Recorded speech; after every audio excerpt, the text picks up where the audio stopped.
నమస్తే, welcome to political bridge. Tamil Nadu super star దళపతి విజయ్ గారు TVK party స్థాపించిన విషయం అందరికీ తెలిసిందే కదా. ఈయన రేపు జరగబోయే ఎలక్షన్స్లో కూడా అసెంబ్లీ ఎలక్షన్స్లో పోటీ చేయదలుచుకున్నారు. డిఎంకే పార్టీని స్టాలిన్ గారిని టార్గెట్గా చేసుకుని విమర్శలు చేస్తున్నారు. తమిళనాడులో నేను వారసత్వ రాజకీయాలని ఎంకరేజ్ చేయను, తమిళనాడు అభివృద్ధికే కట్టుబడి ఉంటాను, తమిళనాడులో కొత్త తరం రాజకీయాలని ఎంకరేజ్ చేస్తానని చెప్పేసి మాట్లాడారు. కానీ నిన్న ఒక మీటింగ్లో విజయ్ గారు కొన్ని వ్యాఖ్యలు చేశారు. నిజంగా విజయ్ గారి దగ్గర నుంచి ఆ మాటల్ని ఎక్స్పెక్ట్ చేయలేదు.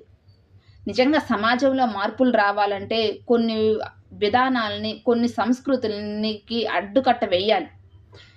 నిన్న చేసిన వ్యాఖ్యలు ఎలా ఉన్నాయంటే సేమ్ పాత రాజకీయ నాయకులు అవలంబించే విధానాలనే విజయ్ గారు ఎంకరేజ్ చేస్తున్నారు.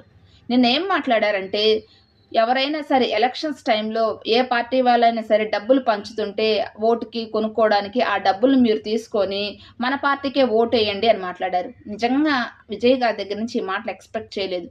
సమాజంలో మార్పు తీసుకురావాలి అనుకుంటే ఏం మాట్లాడాలి విజయ్ గారు? ఎవరైనా సరే ఎలక్షన్స్ టైంలో ఓట్లు కొనుక్కోవడానికి డబ్బులు పంచుతుంటే మీరు క్వశ్చన్ చేయండి, ఎందుకు డబ్బులు పంచుతున్నారు అని చెప్పేసి క్వశ్చన్ చేయమని చెప్తే బాగుండేది.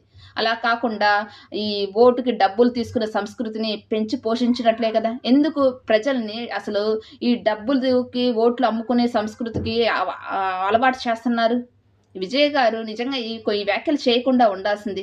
మరి ఇలాంటి వాళ్ళు కొత్త తరం రాజకీయ నాయకులు కూడా ఇదే విధంగా అవలంబిస్తే ఇంక సమాజంలో ఏం మార్పు వస్తుందంటారు?